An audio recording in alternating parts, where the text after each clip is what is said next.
Unsealed Archives, Washington City. January the 30th, 1835. The air in the rotunda tastes of wet wool and coming violence. A gray Friday. Mist hangs over the Potomac, seeping into marble, turning the floor slick with the condensation. The kind that swells wood and rusts iron. Andrew Jackson is 67 years old, a skeleton in a fine black coat. He leans hard on his hickory cane, each step a negotiation with gravity and time. His chest is a cage of broken ribs and old lead. The bullet Charles Dickinson planted there in 1806 rattles when he breathes. 29 years carrying another man's metal near his heart. A private clock ticking borrowed seconds. He coughs into a silk handkerchief. The phlegm is the color of a riverbank. The politicians bow as he passes. They see the hollow cheeks, the fever-bright eyes, the tremor in his hand on the cane. He moves through the crowd like a warship through fog. Faces blur. Congressmen, diplomats, office seekers pressing close with their needs and schemes. Their respect is a thin veneer over fear. They know what he is, what he's always been. Orphaned at 14. Mother dead of smallpox, nursing him back from British captivity. Brothers dead in the Revolution's final spasms. Left alone in the Carolina backwoods with nothing but rage and the clothes he stood in. No inheritance, no connections, no mercy from a world that takes what it wants unless you take first. He taught himself law, fought his way to Tennessee. Built a plantation from dirt and blood, killed men who questioned his honor, rose to general, to president. Every title paid for, every step earned. The funeral service for Representative Davis ends. The crowd thins toward the east portico. Jackson's Treasury Secretary, Levi Woodbury, walks beside him, voice low and urgent. Biddle is tightening the screws on New York. The merchants are screaming for relief. Jackson's voice comes out gravel and whiskey. Let them scream. They scream because the fever is breaking. Biddle thinks he can starve us into submission. He stops. Looks at Woodbury with those cold blue eyes. I've eaten soup made from horsehide and acorns. I can starve longer than he can steal. They reach the portico. Cold air hits Jackson's lungs. The pain flares white hot behind his sternum. He welcomes it. Pain has always been his compass. Points true north to enemies, movement in his peripheral vision. A man steps from behind a Corinthian column. House painter. Clothes smeared with the ghosts of other people's walls. His name is Richard Lawrence. His eyes are cracks in a furnace door, madness glowing within. Jackson sees the fracture in the room's geometry. The way space bends around intent.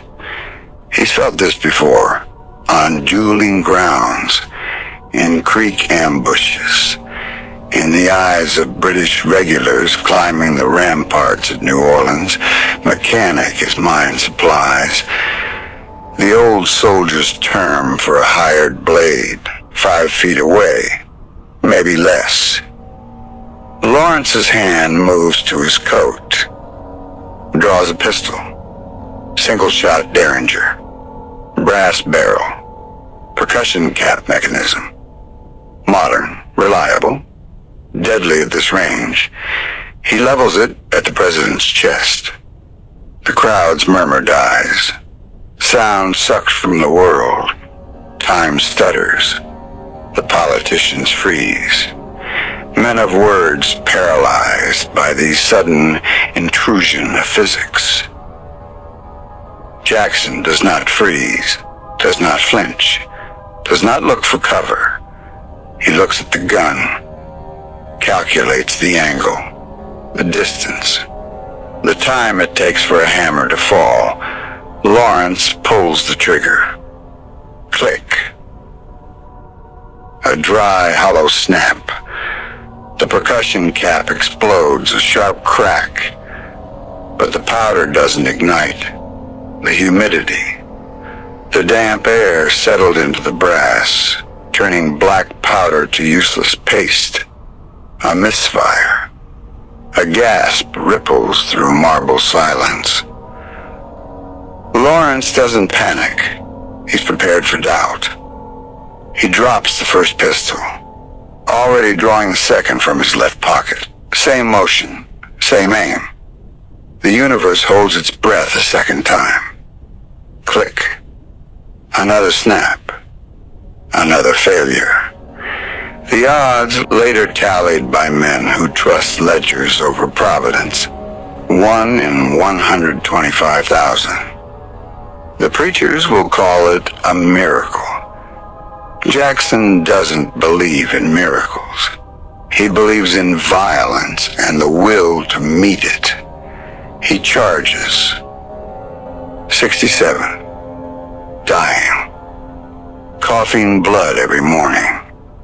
The bullet in his chest, screaming protest with every heartbeat. None of it matters. The frailty vanishes. The invalid disappears. In his place, the general. The warlord. The thing that survived Horseshoe Bend and New Orleans. The hickory cane comes up. Not for support. As a weapon. It whistles through damp air. Lawrence is still staring at his pistol. At the universe's betrayal. Still trying to understand how two modern percussion caps could fail in sequence. He doesn't see the old monster move. The cane comes down, not on the gun, on the radius bone of Lawrence's forearm. A wet, organic crack, wood on bone, marrow deep. Lawrence screams. The second pistol clatters on marble. Jackson doesn't stop. The cane rises again, this time across the temple. A butcher's sound. Lawrence drops. The crowd is frozen. Spectators to a miracle turned inside out. There is no Secret Service yet. No men in black to intervene. Only the dying president beating an assassin into the floor with methodical, terrible precision. "Let me get to him!" Jackson roars. Not fear. Pure offensive rage. "Let me get to the rascal!" Men rush forward. It takes 3 of them to pull the president off the would-be killer. Davy Crockett, who has wrestled bears and killed Creek warriors, restrains the 67-year-old invalid with both arms. Jackson stands in the center of the portico, chest heaving, each breath a knife. He straightens his coats, adjusts his grip on the cane, looks down at Lawrence curled on the floor, mewling. He bends. A creak of old bones and older wars, grabs a fistful of the assassin's hair, lifts his head. Blood mats are the blonde strands. He asks the only question that matters, the same question he's asked every enemy since he was 13 years old. and British dragoons wrote him down for refusing to shine their boots. Who sent you? Lawrence's eyes swim. Pain and confusion and something borrowed. He mutters, voice slurry with blood and madness. Money. The bank. He owes me. When you're dead, the bank will pay. Jackson's hand went to his chest. Reflex. To the scar where Dickinson's bullet still lived. The same enemy, different weapon. The bank couldn't beat him in the field, so they sent a painter with wet powder. He lets the head drop. It thuds on stone. Of course, the bank fired its first shot in '32 with the early charter renewal. Tried to trap him in an election year. He took that hit. Stayed standing. Won anyway. Now they're sending mechanics. Desperation. The sign of an enemy who understands ledgers but not lead. The monster in Philadelphia sent a painter with wet powder. But the monster forgot. You don't send a painter to kill a warlord. You send an army, and even then, you probably fail. Jackson straightens. Looks at the circle of horrified, elegant faces. His voice cuts the silence like a blade through silk. He's yours. He turns. Plants his cane firm on marble. The tap echoes in the rotunda, each step a defiance of pain, a probability of the grave that's been digging for him since his mother died when he was 14 and left him alone in a world that doesn't care who survives. Woodbury rushes to his side, pale as winter. Mr. President? My God, are you hit? Jackson touches the scar on his chest. The old bullet from Dickinson's pistol. It throbs, alive and angry. A compass needle pointing north, toward Philadelphia, toward the marble temple where Nicholas Biddle sits, counting gold and pulling the strings of the Republic.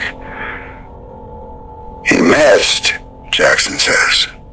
His voice drops to a growl. But he didn't miss because of God, Levi. He missed because the powder was wet. He spits blood onto wet stone. He walked. The cane marked hard rhythm against the floor. Come, Levi. We have work to do. Dawn breaks cold and gray over the dueling ground. Kentucky. May the 30th, 1806. Young Andrew Jackson stands in a field outside Logan. He is 39 years old, a Tennessee lawyer and planter, a man of reputation, but not yet legend. He wears a coat too large for his frame, intentionally loose. It hides his whip-thin silhouette, makes him a ghost of a target. Across from him, 24 paces away, stands Charles Dickinson, the best shot in Tennessee, perhaps the best shot in all the South. He has killed 26 men in duels, 26 holes punched in the world, 0 losses. He practices every morning, drills bullets through the pips of playing cards at 20 paces, can clip a silver dollar spinning in the air. He called Rachel Jackson a bigamist, a whore. Her first marriage's dissolution was a muddle of frontier law, a technicality, a mistake made in good faith. Dickinson made it a weapon, used it in a Nashville tavern, laughed over it. Jackson challenged him before the laughter died.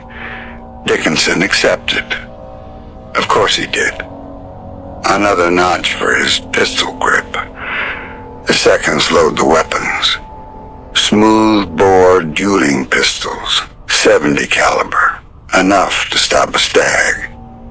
The code is simple. They will stand back to back, walk 12 paces each, turn on command, fire at will. Jackson knows he is slower. Dickinson's draw is legend, a single practiced motion. Jackson's hands betray him. A tremor from the old Benton brawl wound in his shoulder, from the malaria that haunts his blood like a jealous spirit. Oh, he cannot outdraw Dickinson. So he makes a calculation. Cold. Final. The kind of arithmetic known only to men who have stared into the creek at night and seen nothing looking back. Let him shoot first. Take the bullet. Any hit that isn't instantly mortal buys time. Time to steady. Time to aim. Time to return fire without the rush. He tells his second, General Overton. Overton's face bleeds of color. No, it's tactics. He gets the first move. I get the last. They take their positions. The morning mist hangs low, a shroud over the field. Crows watch from a skeletal tree line. Silent jurors. The seconds perform the final check. Overton looks at Jackson with the eyes of a man watching a friend walk into a landslide.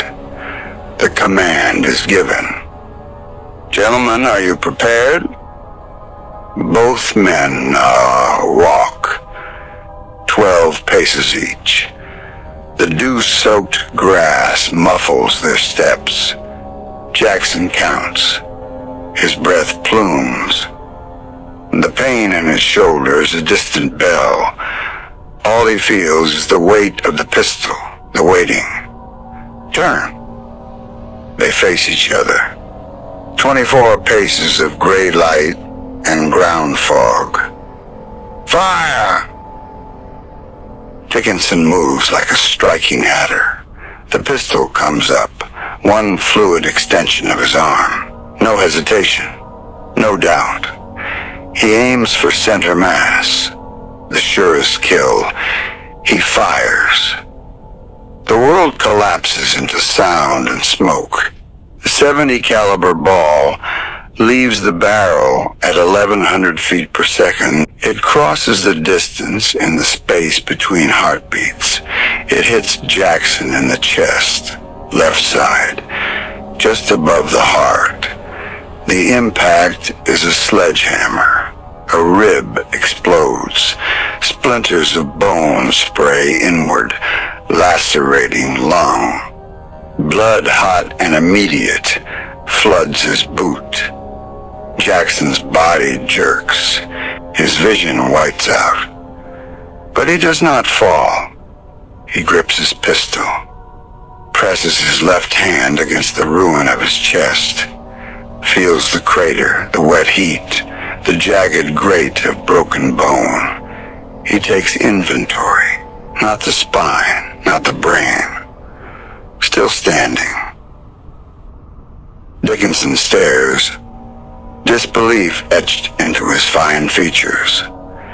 26 men, all dropped with one shot. This one should be meat. Jackson raises his pistol, slow, deliberate. The duel's code is clear. Dickinson has fired. Jackson may now take all the time God or the devil allows to aim. His hand shakes. Blood ribbons down his leg, black on the green grass. But the barrel steadies. Dickinson sees the end coming. He takes a step backward.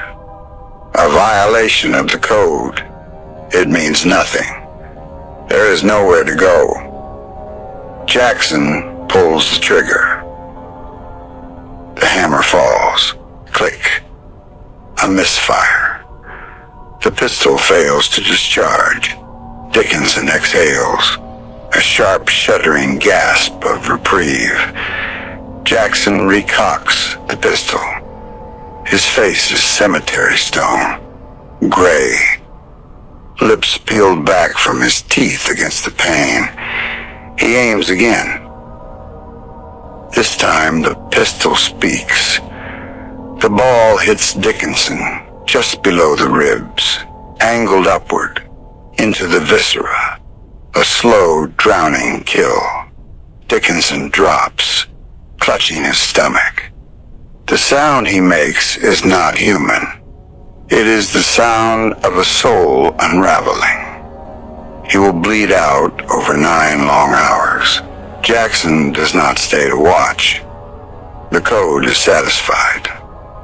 Jackson walks off the field. Blood soaks his shirt. A blooming rose of gore. Overton catches him before his knees buckle. They carry him to a surgeon. The man probes the wound with unwashed fingers. Cannot remove the ball. Too deep. Too close to the heart. A death sentence to dig for it. You'll carry that lead the rest of your life, the surgeon says, packing the hole with lint. Jackson nods, teeth clenched. Then I'll carry it. 26 years later. The White House. July the 10th, 1832. President Andrew Jackson sits alone in his bedroom, 3 in the morning. Sleep is a foreign country. The pain is a loyal dog. It never leaves. He coughs into a handkerchief. The white silk returns mapped in red, rust and iron. The taste of old wars. He touches the scar on his chest, an ugly knot of tissue. The bullet shifts beneath it, a live thing. A piece of Charles Dickinson, still inside him, still laboring to finish its work. But the bullet is fuel. Every throb, every ache is a catechism. He survived what was meant to kill him. He took the hit to make the kill. He stood when he should have fallen. He looks out the window at the sleeping city. Washington lies quiet. But he knows Philadelphia does not sleep. Nicholas Biddle is awake, counting, scheming, pulling the strings of the Republic as if it were a marionette. The second bank of the United States, the monster. Jackson sees the pattern now, clear as gun smoke on a still day. It is the same pattern. The bank fired first. Forced the early charter renewal, an election year trap.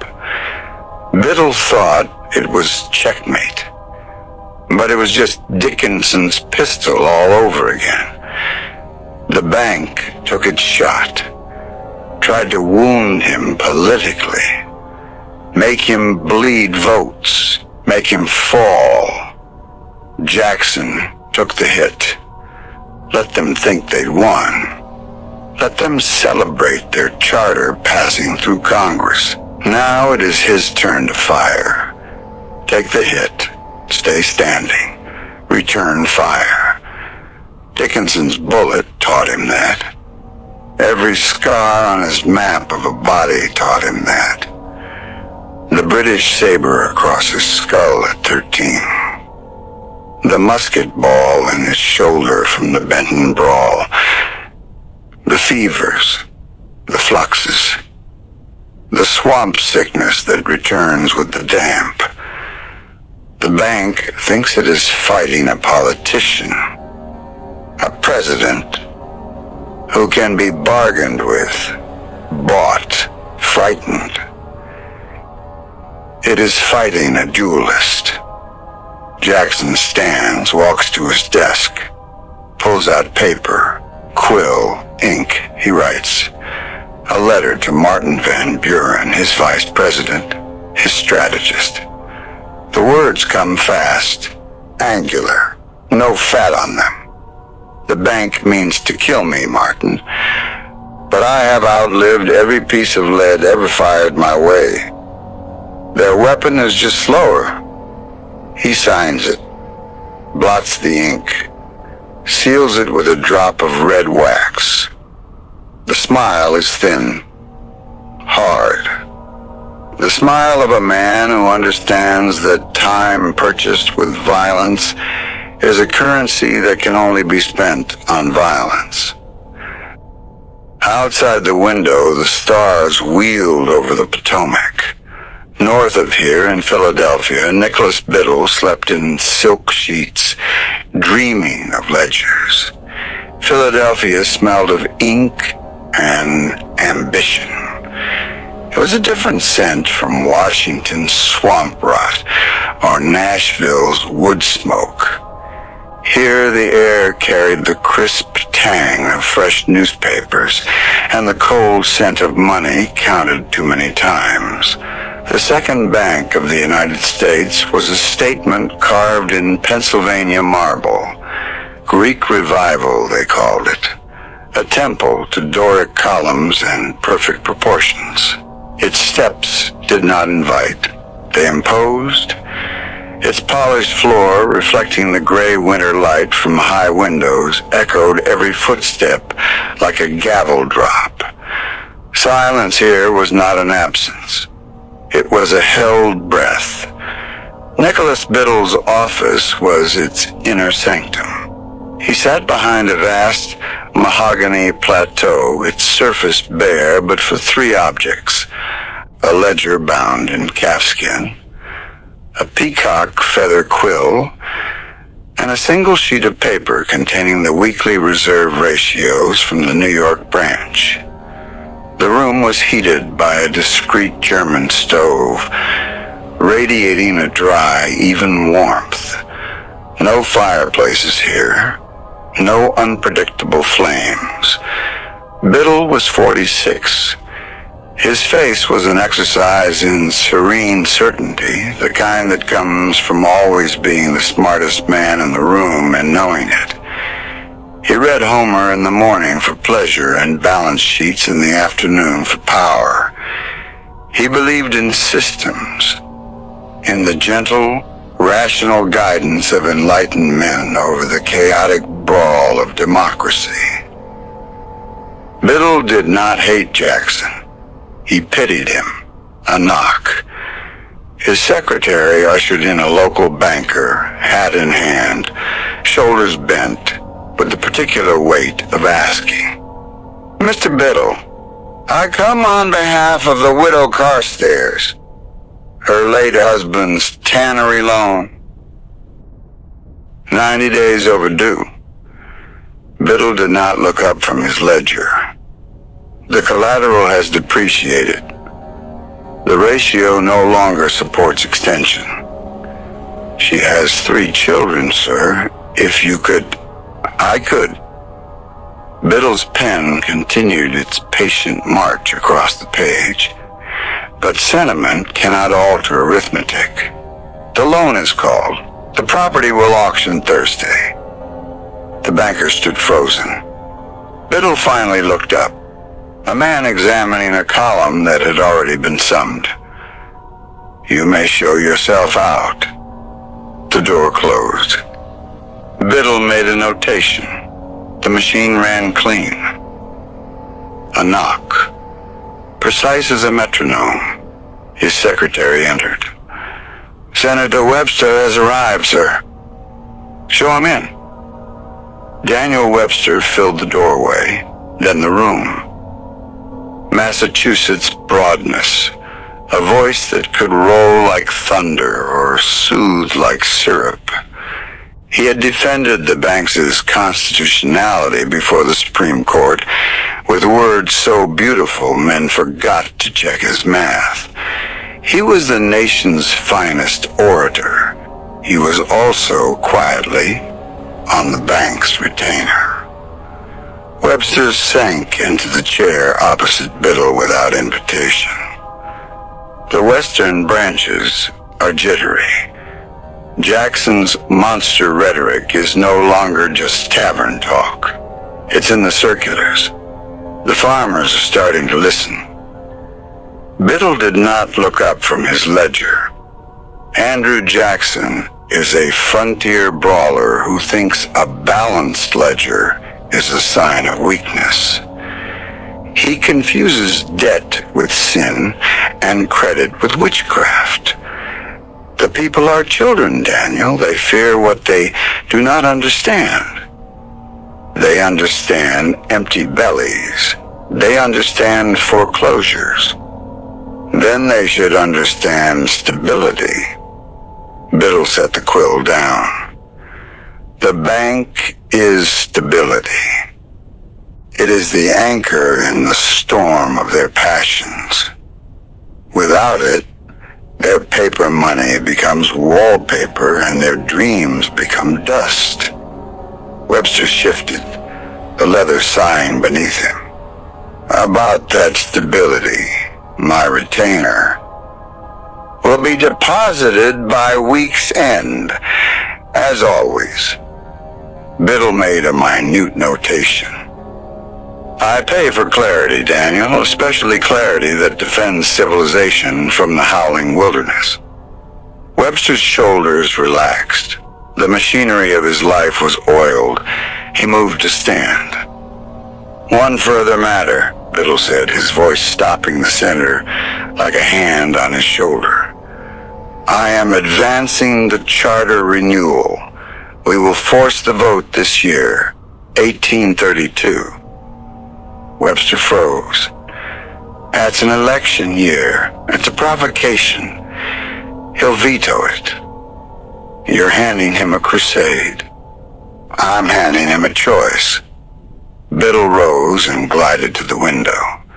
Below, Chestnut Street moved in orderly rows, carts and carriages, following the ordained paths of commerce, a living diagram. He can sign the charter and appear captive to capital, or he can veto it and be responsible for the economic catastrophe that will surely follow. The people will panic. They will blame him. Either way, the bank's position is secured. And if he vetoes it anyway, if he doesn't fear the panic, Biddle turned. His smile was a thin, confident line. Then we engineer the panic. We contract credit, call in loans. Let the nation feel small, controlled taste of the chaos he invites. When the workshops close and the farms auction, they will not blame the bank. They will blame the man who broke the only tool that could save them. Henry Clay will be elected in November, and our charter will be signed before the new year. Webster's face was a ledger of doubt. He had seen Jackson in the Senate, a skeletal figure radiating the heat like a banked forge. The man is elemental, Nicholas. He does not think in terms of cost and benefit.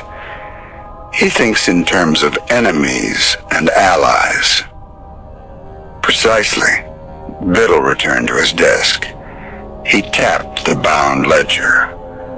The numbers do not have allies, Daniel. They only have proofs. After Webster left, the pristine silence resettled. Biddle unlocked the bottom drawer of his desk, withdrew a folder of supple Morocco leather, the true shareholder registry. His finger, pale and uncalloused, traced down the list. Names that did not appear in congressional reports or newspaper prospectuses. Baring Brothers of London, 7%. The Rothschilds of Paris, 4%. A consortium of Manchester mill owners, 5%. Assorted minor European nobility, 14%. 30%. Crowned heads and capitalist lords of the very empire Jackson had fought at New Orleans, Biddle saw no contradiction, only synergy. Capital was cosmopolitan. It flowed to where it was best managed, strengthening all it touched. British investment in American stability was not a betrayal. It was a compliment, a validation. He closed the folder. The lock clicked with the sound of finality. The board meeting that evening was a gathering of high priests. 7 men seated around an oval of polished ebony. Crystal decanters of sherry caught the candlelight. The atmosphere was one of serene confidence. Biddle presented his strategy, the early renewal, the political trap, the controlled demonstration of consequences.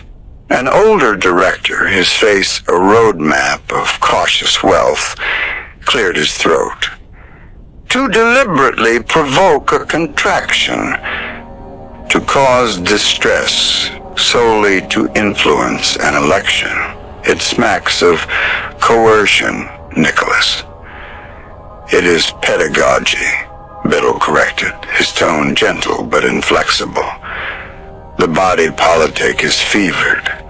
Sometimes a controlled bleed is necessary to restore health. The lesson must be tangible. They must feel the alternative to our order.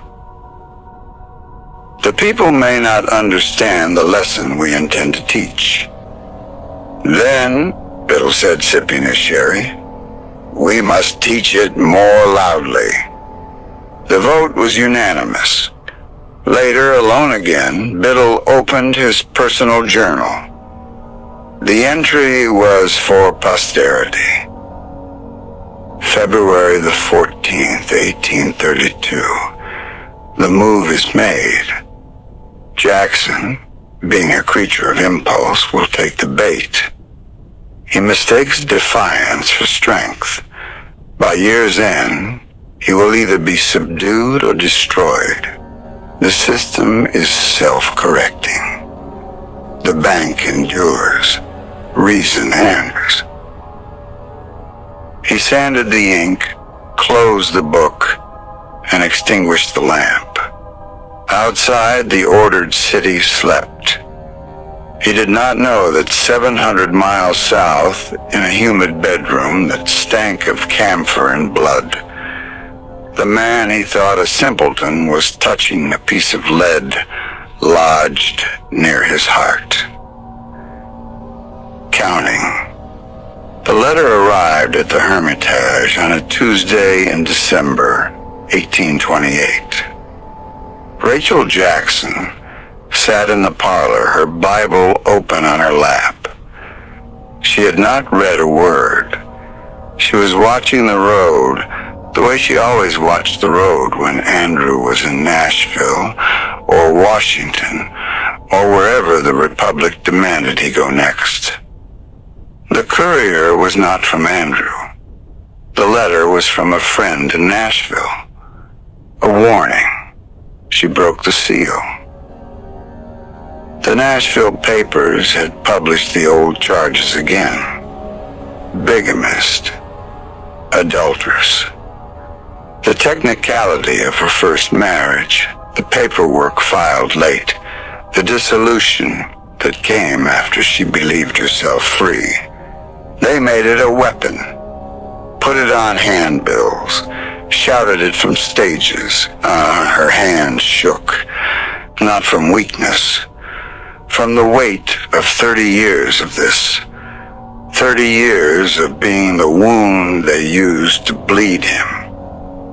She folded the letter, set it on the table beside her Bible, pressed her palm flat against the wood to stop the trembling. That night she collapsed. The servants found her on the parlor floor, the letter still on the table, her Bible fallen open to a psalm she had underlined years ago. The ink had faded. The words had not. Jackson rode through the night, 40 miles from Nashville. The horse was lathered and blowing when he reached the Hermitage gate. He took the steps 2 at a time, his chest a furnace of old lead and new terror. She was in their bed, small against the pillows. Her breathing was shallow, a sound like paper tearing slowly. The chair beside her bed, her hand in his, no words. 3 days he sat there, did not eat, did not sleep, did not leave the room. The servants brought water he did not drink. Nashville sent dispatches he did not open. On the 3rd night, her eyes opened. She looked at him. Not at the general, not at the president-elect, at Andrew. The boy who had walked into her father's stockade with nothing but his anger and his need. She said his name once. Then the breathing stopped. Dawn found him still there. He took the ring from her finger. Gold thin from years of wear. He put it on his own hand, where it would stay for the rest of his life. They buried her in the garden, under the willow she had planted the year they married. The headstone read what he wanted the world to know. A being so gentle and so virtuous. Slander might wound, but could not dishonor. He stood at the grave until the mourners left, until the servants retreated, until there was no one but him and the dirt and the willow and the sound of the Cumberland River. The bullet in his chest pointed north. July 1832. Midnight in the executive mansion was a different kind of dark. It was the dark of closed ledgers and spent coal. An oil lamp on Andrew Jackson's desk bled a small, furious yoke of light, fighting the thick Potomac humidity that seeped under doors and made the wallpaper sweat. The heat was a weight on the lungs. Jackson been in the shirt sleeves, his fine coat a heap on the floor. In the lamplight, the scar on his chest was a pale, twisted estuary on a map of old wars.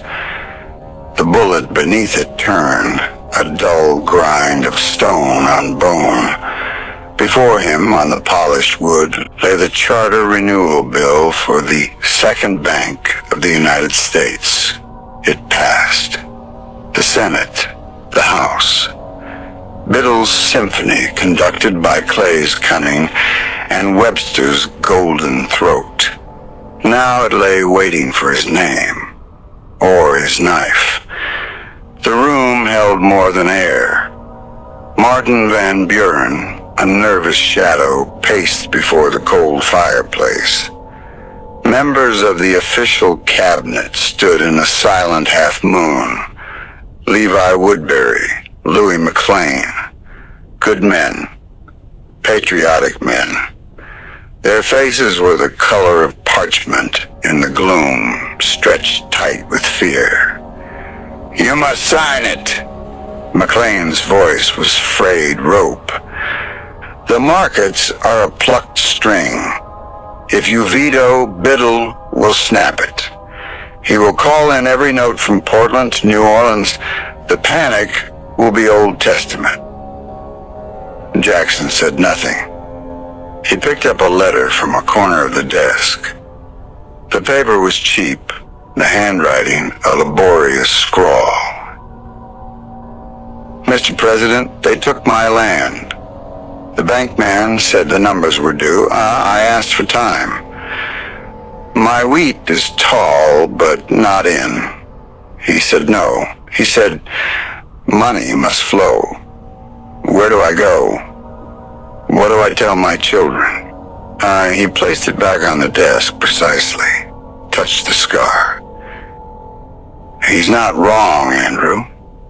Van Buren stopped his pacing. This isn't a skirmish. It's a siege. He has the high ground, the supplies. We have conviction. Jackson's eyes lifted. Glacier blue in the sickly light. Conviction is the only ground that matters, Martin.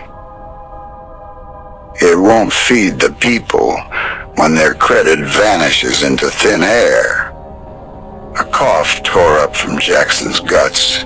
He turned, hacked into a handkerchief. A fresh bloom of red, dark as claret, stained the silk. He held it up to the lamplight for them all to see. I have been bleeding for 26 years. The Republic can bleed for one. He stood. The pain was a white hook behind his sternum. He leaned on the desk, fingers splayed across the vellum of the charter, feeling the ghost of the press that made it. Where is Tawny?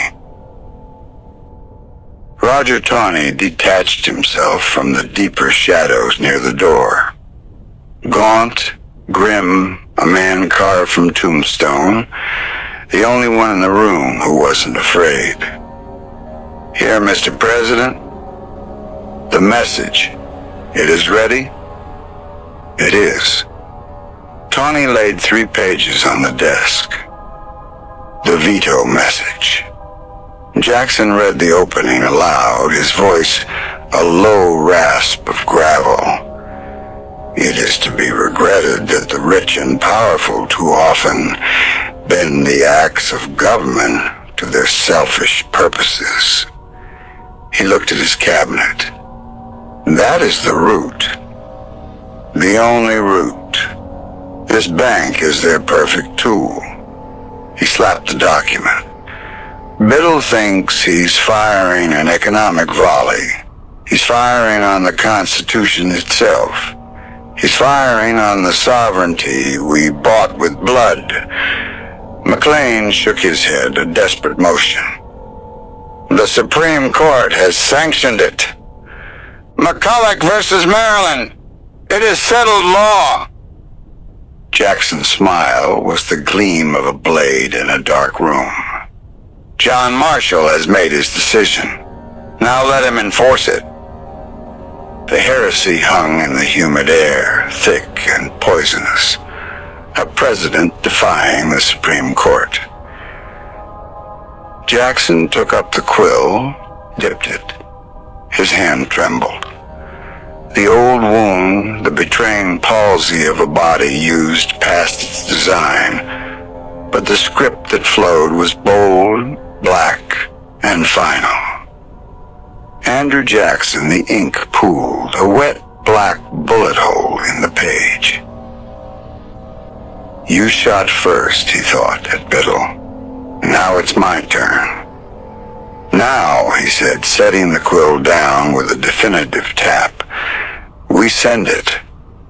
To Congress? Van Buren asked, voice thin. To the newspapers. The silence this time was absolute, stunned. Jackson pushed himself upright, the pain forgotten. He was the general again, ordering a flank attack through impassable swamp. Biddle controls the telegraph wires. He controls the respectable press in every city from Boston to Baltimore, so we go under them. He tapped the veto message. We put this in every county broadsheet, every frontier newsletter. We take it straight to the people. Let them read what their government is doing for them. Let them read what the bank is doing to them. He turned to Tawney. There's a passage. The foreign ownership. Read it. Tawney found the lines. His voice was flat, cold, a judge pronouncing sentence. It It is not our own citizens only who are to receive the bounty of our government. More than 8 million of the stock of this bank are held by foreigners. Is there no danger to our liberty and independence in a bank that in its nature has so little to bind it to our country? Jackson's gaze swept his cabinet. The British own a third. The same British we broke at New Orleans. Their muskets failed, so they bought shares. His veto isn't about banking. It's about sovereignty. It's about who holds the deed to this republic's soul. He walked to the window, stared north, toward Philadelphia. Biddle took his shot. He thought it would drop me. He touched his chest. It did not. Now I take mine. And my shot doesn't just draw blood. It speaks a truth they have tried to bury in ledgers. He turned. The lamplight carved his face into a death mask of will. Gentlemen, the war is live. You are with me or you are with the bankers. Choose. One by one they nodded, even the fearful ones. Van Buren was last. He looked at the veto, at the words that would detonate the economy. He sighed, the sound of pure political terror.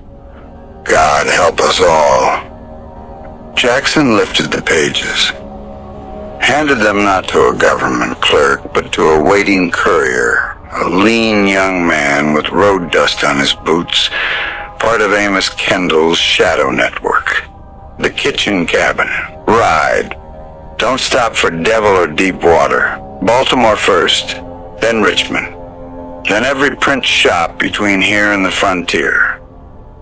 The courier nodded, tucked the papers inside his coat, and melted into the dark hallway. Jackson stood at the window long after the hoofbeats faded into the humid night. The bullet in his chest throbbed, a loyal, familiar ache. The panic arrived not with a crash, but with a silence. It was the silence of a factory whistle that did not sound at dawn. The silence of a counting house door that remained bolted. The silence of men standing on street corners, their hands empty, their eyes fixed on nothing. Nicholas Biddle's retaliation was a masterwork of bloodless violence. He did not dispatch militia, he adjusted columns. From his temple in Philadelphia, he sent the order down the whispering wires.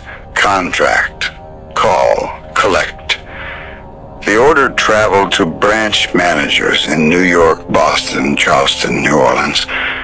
Men in good wool opened their ledgers, they dipped their pens, they wrote the letters. Your note is due. Payment in full. No extensions. The squeeze began.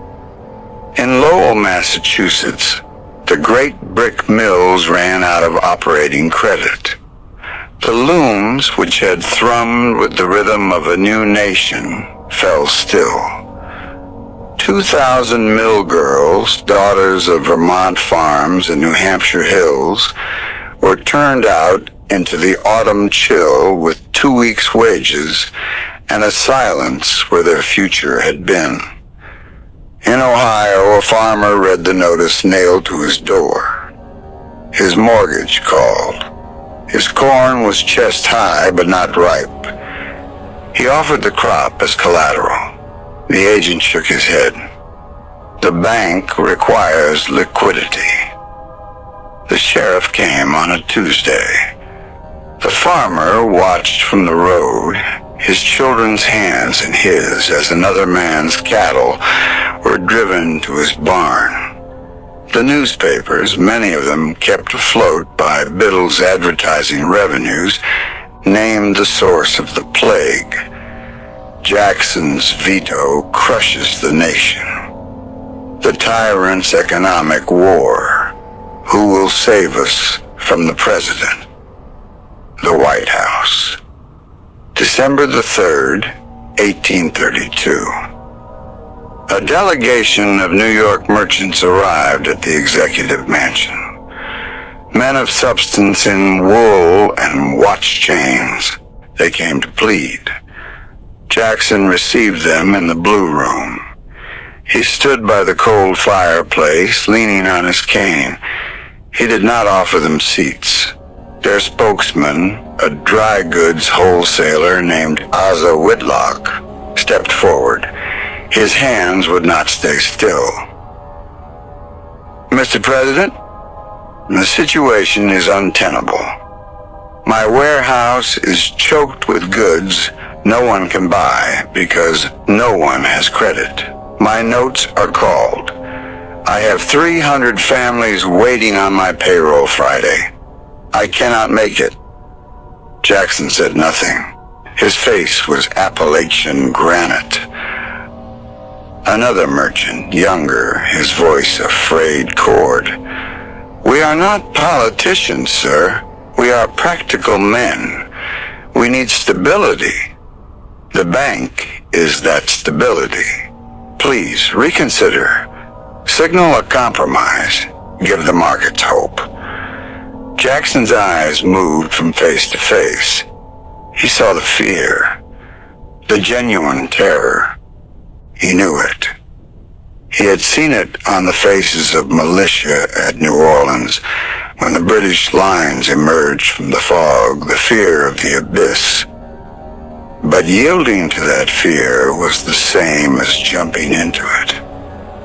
How much? Jackson asked, his voice quiet.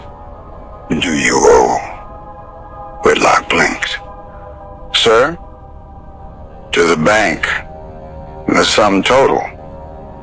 The merchants exchanged glances. Whitlock swallowed. Between our firms, perhaps $2 million. Jackson nodded. He pushed off from the mantel. The cane tapped once on the floor. He took a single step toward them. You come to me, he said, because I hold a pen. I can end your suffering with a signature.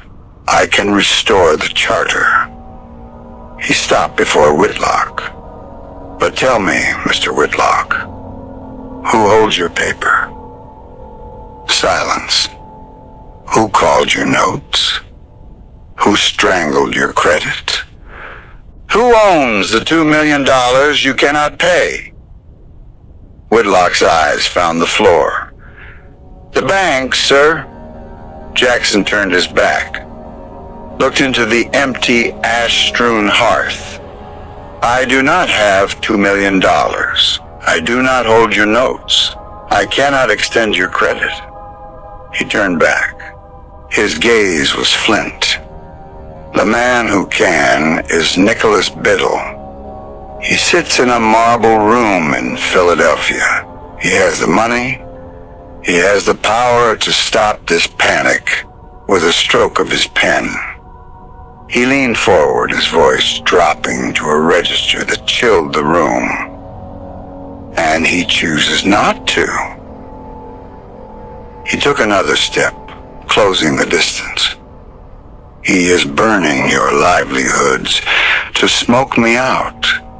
He is breaking you to break me. He looked at each of them in turn. And you come to me to surrender? The merchant stood frozen. Jackson pointed his cane toward the north. Go to Philadelphia. Go to the man who holds your fate in his ledger. Ask him why he is willing to ruin you to win a point of pride. He turned away. The dismissal was absolute. Jackson touched the ring on his finger, gold worn thin. She would have fed them. She would have asked if they had eaten. I am at war, gentlemen. In war there is pain. But this pain has a name and an address. The bank must die, or it will own this country forever.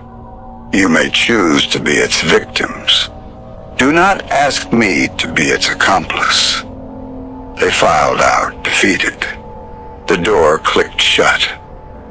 Jackson remained by the dead fire. The merchants parroted Biddle's catechism on the way in. Arithmetic this, arithmetic that, as if numbers were scripture. He touched the scar on his chest. The last man who'd trusted arithmetic against Andrew Jackson had been Charles Dickinson. Best shot in Tennessee. Perfect mathematics. He'd calculated the angle, the distance, the certainty of a kill shot, and Jackson let him shoot first. He walked to his desk, unlocked the strongbox. Inside, folded in brittle thirds, was a fragment of his mother's last letter. The paper had yellowed to the color of old bone. The words were memorized, every one. His hand closed around the paper, steady now. He pressed it against his chest, where the other piece of lead lived. The box closed. The lock clicked. He coughed into his handkerchief, and a fresh spray of red, dark as the ink on a foreclosure notice. The blood was his, the nation's too. But a body could survive blood loss if the surgeon didn't panic, if the fever broke before the patient did. The cost was counted every day, in his own lungs, in the farms auctioned, in the mills gone silent. The cost was brutal, but the alternative was worse. A nation that belonged to a marble temple in Philadelphia instead of the people who bled for it. The basement of the executive mansion. The same night, while the official cabinet met upstairs in rooms of polished veneer, the real war was waged in the cellar. Amos Kendall, Jackson's postmaster general, ran the operation from a cramped, smoke-cured office. A wiry man with ink-stained fingers and the conscience of a rat terrier. Around him, Francis Blair, editor of the Globe, and a handful of pale, fervent young clerks who believed in the general more than scripture. This was the counterintelligence cell, the kitchen cabinet. The insult had become their banner.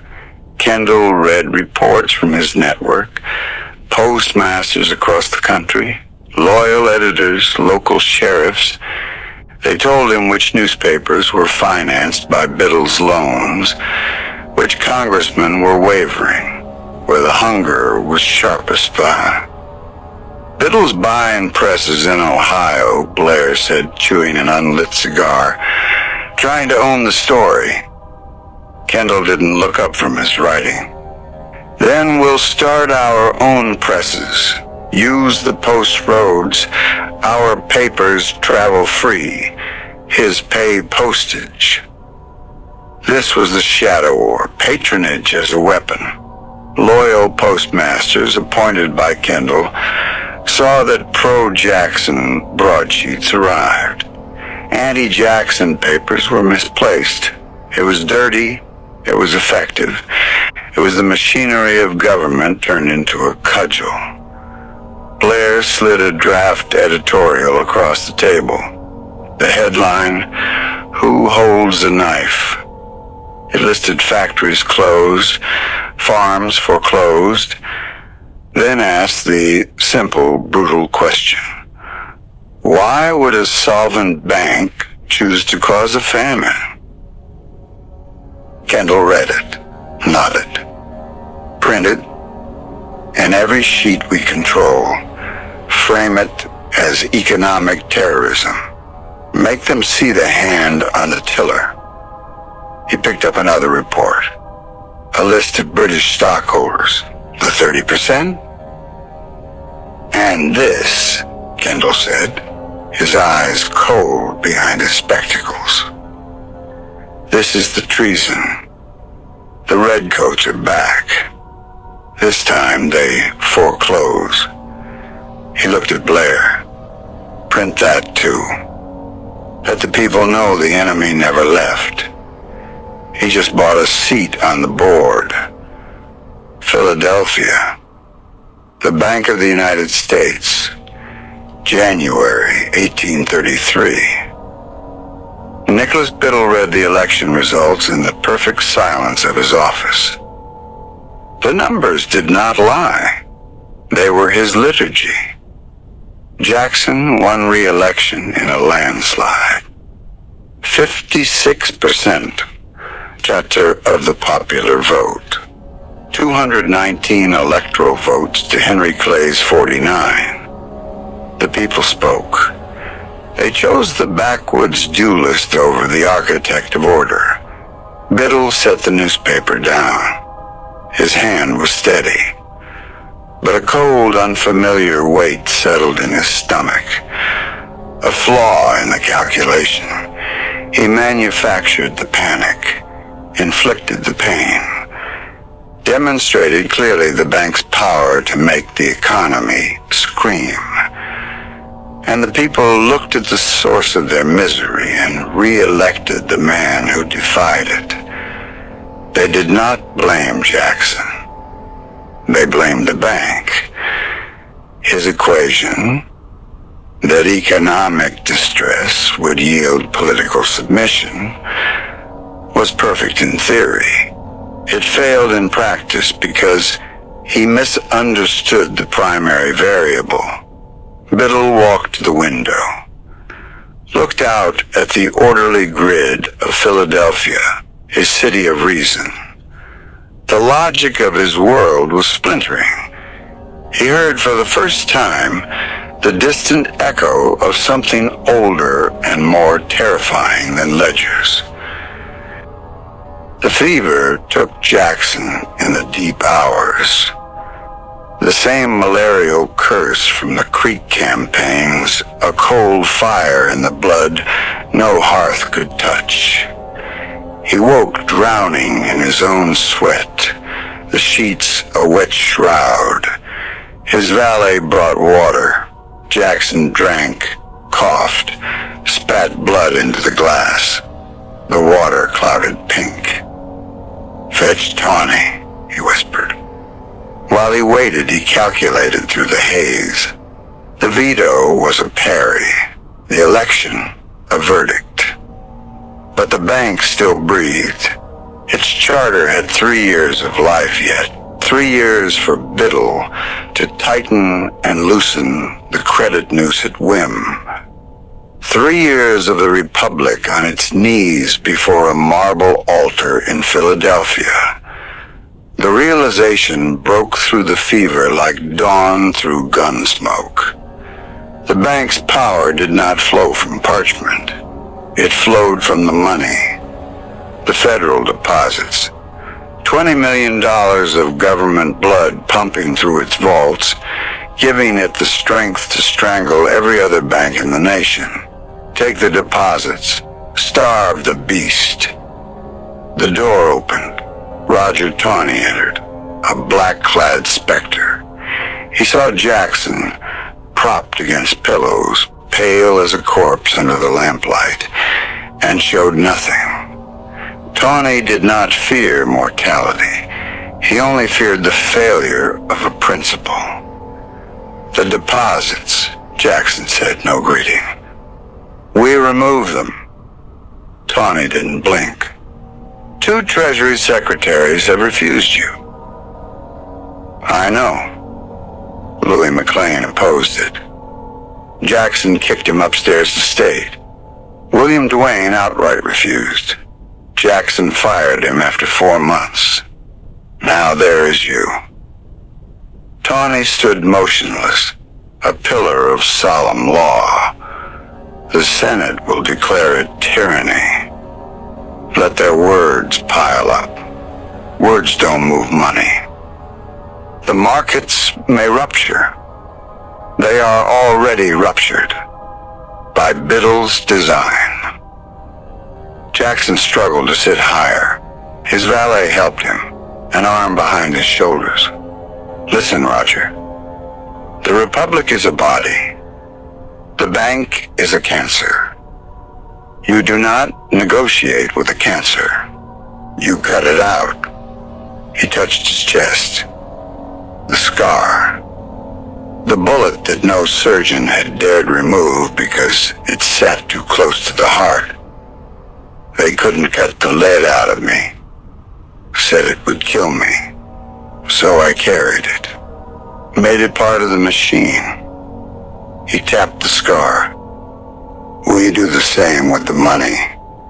We don't need to destroy the credit system. We need to distribute it. Make it ours instead of theirs. Tawny's eyes were dark wells. Where do we put the deposits? State banks, loyal ones. The pet banks. Spread the risk. Break the monopoly. It will be a bloodletting. Jackson's smile was a skull's grin in the lamplight.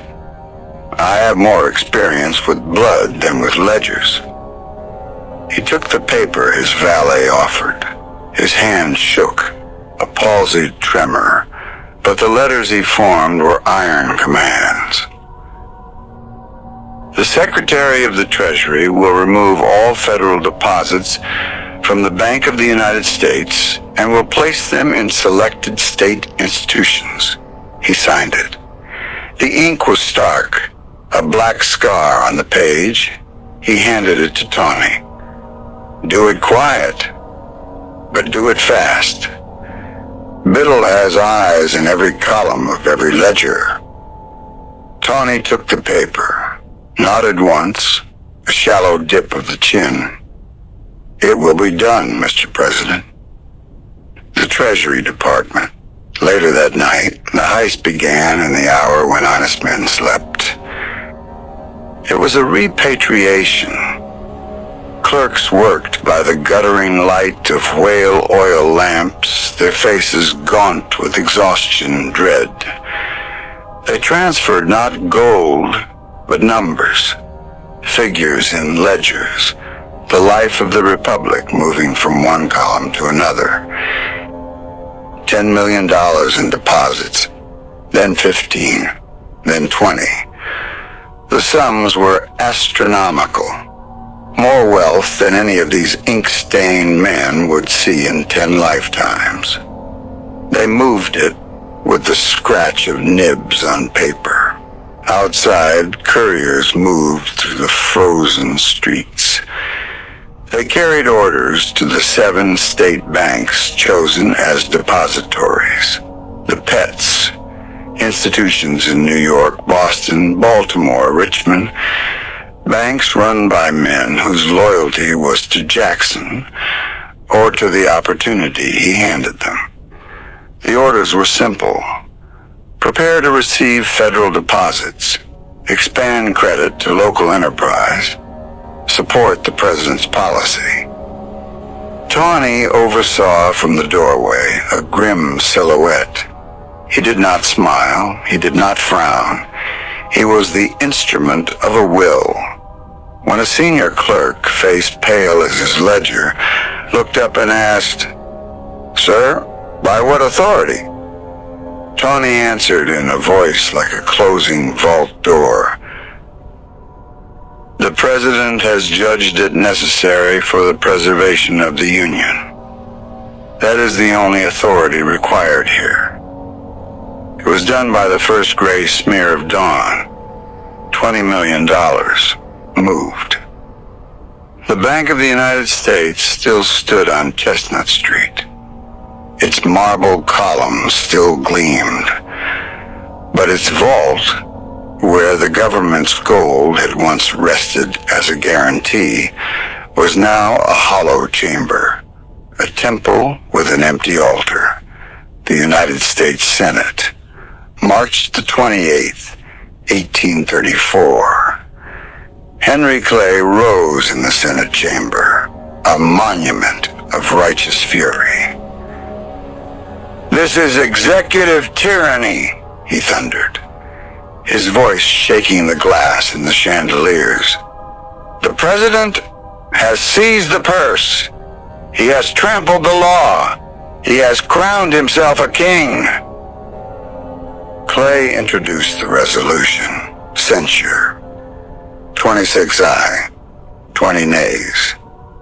Andrew Jackson became the first and only sitting president in American history to be censured by the United States Senate. The news found Jackson in the White House at supper, a bowl of thin broth, all his stomach could bear. Van Buren delivered the verdict, his face ashen. Jackson set his spoon down, wiped his mouth. Do they think I care for their scolding? They think it will break you, Andrew. Historians will write of it. Jackson stood, walked slowly to his desk, drew out a fresh sheet, a new quill. Fetch me the Constitution. He wrote a protest. Argued the censure was unconstitutional. Signed it.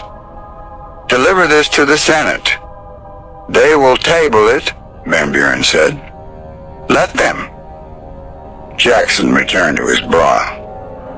Words don't stop bullets, and they don't move $20 million back into Biddle's vault. Philadelphia, the Bank of the United States, April 1834. Nicholas Biddle discovered the emptiness on a Tuesday. His chief clerk laid the weekly balance sheet on the mahogany desk. The numbers were wrong. The federal account column read 0, not a deficit, 0. There is an error, Biddle said, his voice unnaturally calm. No error, sir.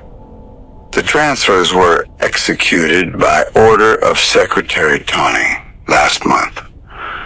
Biddle stared at the ledger. The 0 was a hole in the universe, a void where the heart of his power had been. He walked slowly to the main vault. The great iron door stood open. Inside, gold bars still glinted dully. Silver coins sat in bags.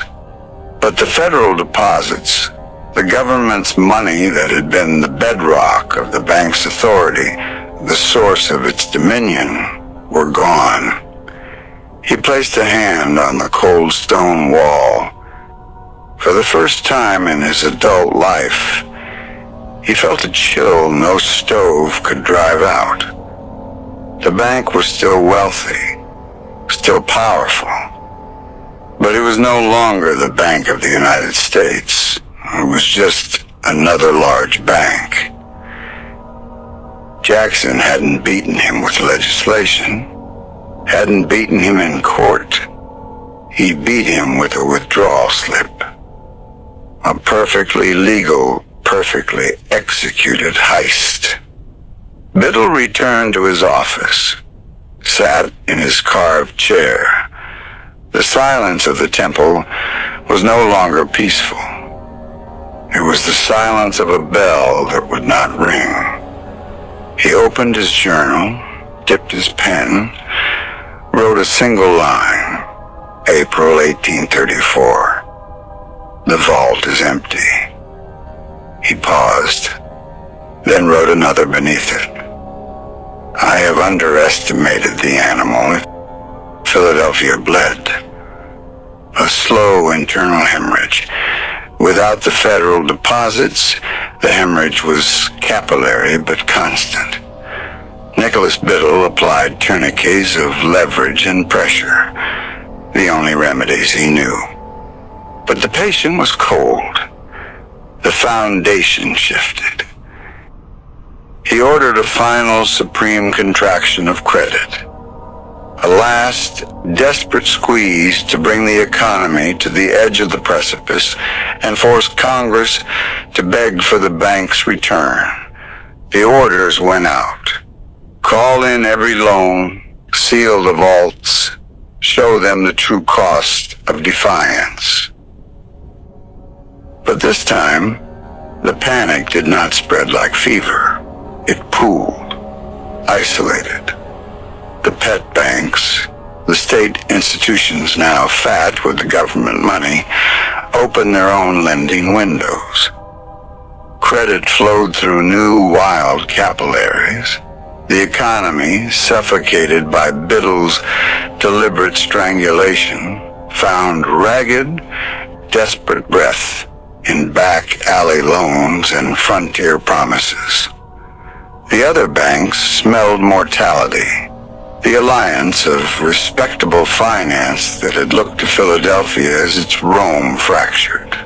The Bank of New York, long chafing under Biddle's condescension, offered terms to the very merchants he was starving. The State Bank of Boston followed, then others. The monopoly was being cannibalized by its own kind.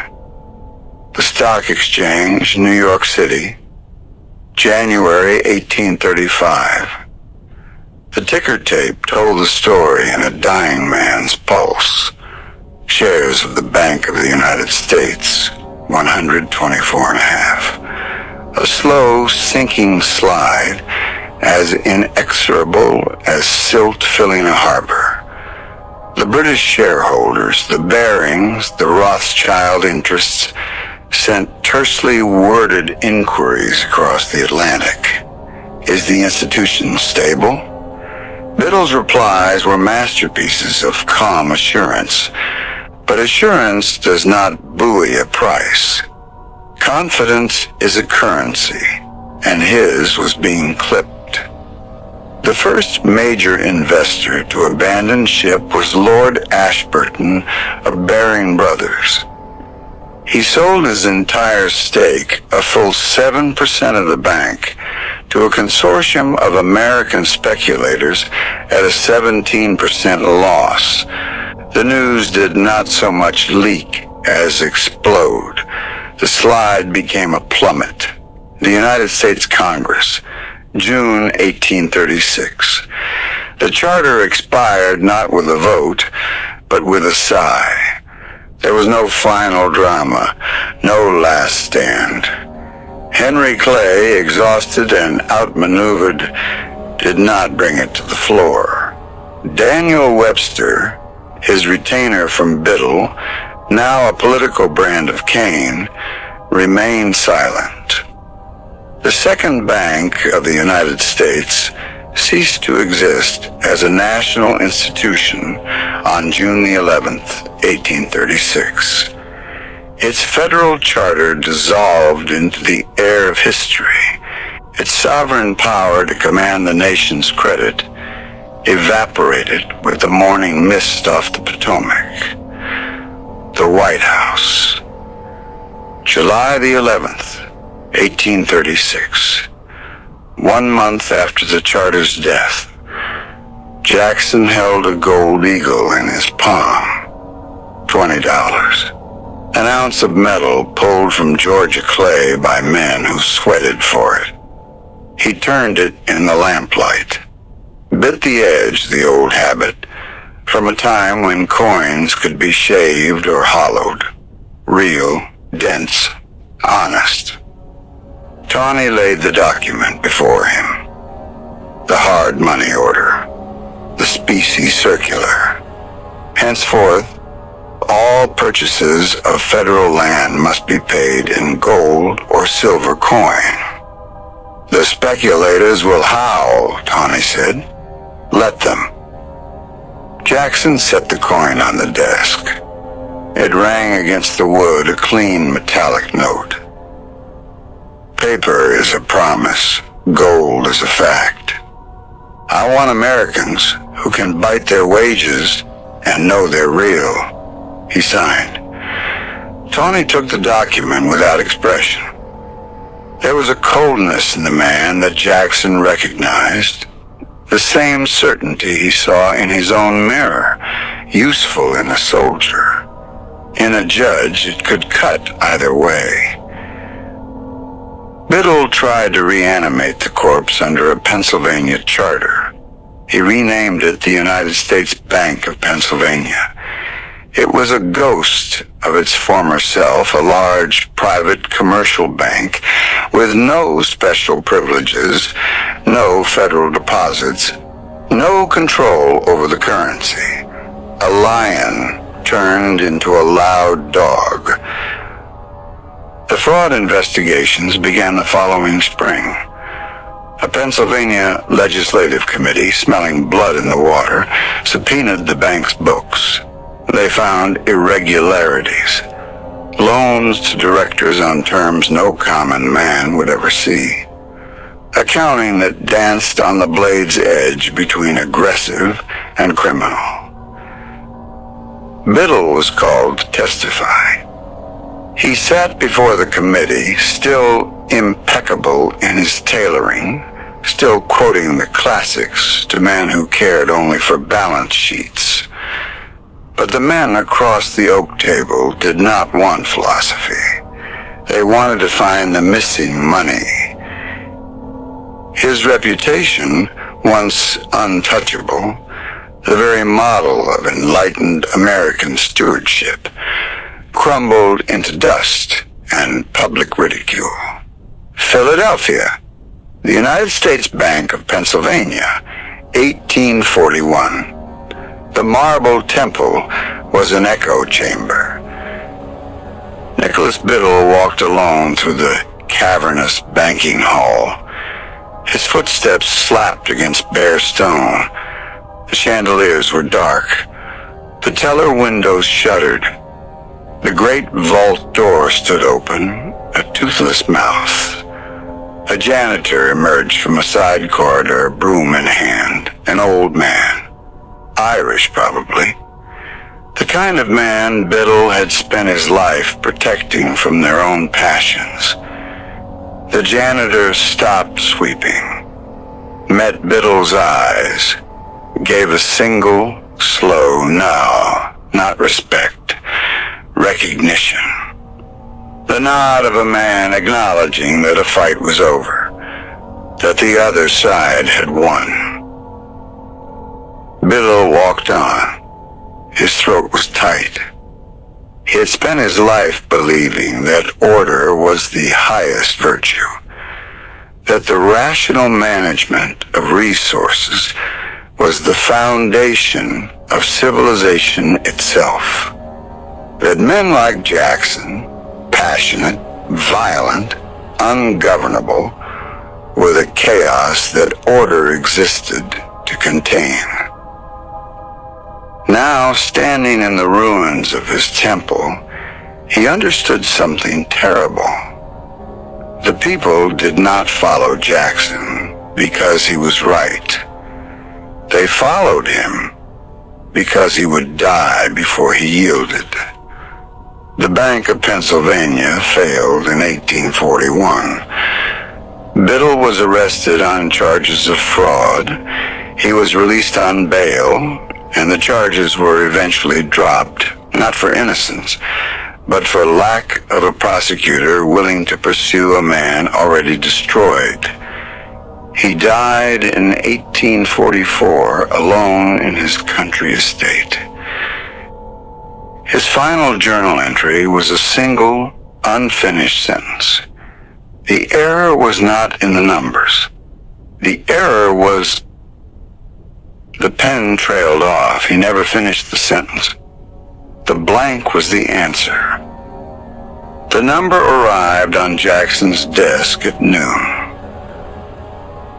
The White House, January the 8th, 1835. It came in the form of a Treasury report delivered by Levi Woodbury himself. The secretary's face was a study in controlled disbelief. He handed the paper to Jackson without a word. Jackson read it, then read it again. The national debt of the United States of America, $0, 0 cents. 0. For the first and only time in the history of the Republic, the nation owed nothing to no one. Every bond redeemed. every obligation satisfied. The books balanced to the last copper cent. Jackson set the paper down. His hands, for once, did not tremble. "It is done," Woodbury said, his voice hushed, as if speaking in a cathedral. "We are free." Jackson looked out the window. The January sun was pale, watery. The city beyond the glass was ordinary: carts, horses, men in dark coats hurrying against the cold. They would read about it in the newspapers tomorrow. They would not understand what it meant. He inherited a republic mortgaged to European counting houses. Watched the banks strangle farmers, crush merchants, bend Congress to its will. Took the hit, the veto, the censure, the assassination attempt, and stayed standing. Now the ledger was clear. He rose, walked to a cabinet in the corner of the office, withdrew a bottle of Tennessee whiskey and 2 glasses, filled them both, handed one to Woodbury. "To the Republic," Jackson said. "May she never again be owned." They drank. The whiskey burned a familiar fire. Woodbury set his glass down. "The editorials will say it's a trick, a manipulation of the accounts." "Let them." Jackson poured another measure. "The zero is on the page. The zero is the truth. They can argue with words. They cannot argue with arithmetic." He walked back to the window, touched the scar on his chest. For the first time in 29 years, the bullet was still. "Sir?" Woodbury asked. "Are you well?" Jackson didn't turn. "I am well, Levi. For the first time in a long time, I am well." That night, alone in the close dark of his study, Jackson unlocked a small iron strongbox. Inside lay 4 relics. A flattened British musket ball, pried from the timber of a Carolina farmhouse after dragoons had ridden him down at 13. The spent, misfired percussion cap from Richard Lawrence's first pistol. A brittle fragment of a letter from his mother, written before she died. Nursing prisoners of war. Andrew, never sue for liberty. Win it or die. Rachel's ring. Gold worn thin. Thinner than when he put it on. 40 years of wear. He had not taken it off since the morning he pulled it from her hand. He touched each one. The lead. The brass. The paper. The gold.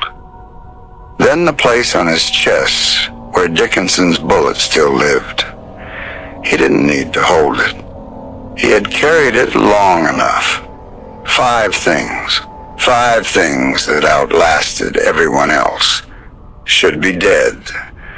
At 13, under the British saber.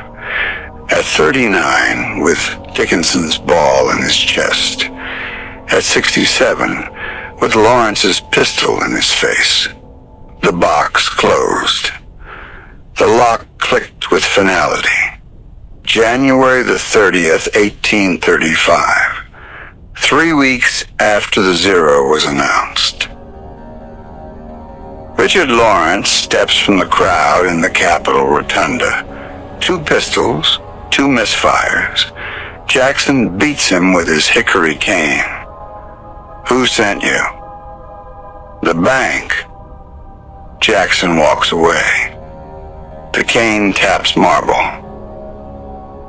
The Hermitage, June the 8th, 1845. Andrew Jackson died as he had lived, defiant, drowning, and in debt. The debt was not to bankers. It was to the land itself. The Tennessee dirt outside his window held the ghosts of the Chickasaw, the creek paths his boots had erased, the silent verdict of the grave next to Rachel's. In the room he could smell her cornbread, could hear her humming the old hymn she sang while kneading dough, the sound that had made every battlefield and every boardroom feel like exile. She had never left this house. His lungs filled not with air, but with the cold, slow water of final reckonings. The last light faded. For the first time in 78 years, it was still. In Philadelphia, the marble temple on Chestnut Street had been empty for years. The ledgers seized, the charter expired. Nicholas Biddle had died the year before Jackson, broke under indictment. A man who believed arithmetic always wins. He was wrong once. In New York, a cornerstone was being laid on Wall Street. The building would house a bank. The men behind it called themselves financiers. The architecture was Greek Revival, marble columns, Doric proportions, as if they had studied the blueprints of a temple in Philadelphia and corrected its only flaw. A letter from London arrived that week, addressed to the new institution's president. The vacuum has been noted. The instrument will be rebuilt. But this time we shall not make the mistake of naming it.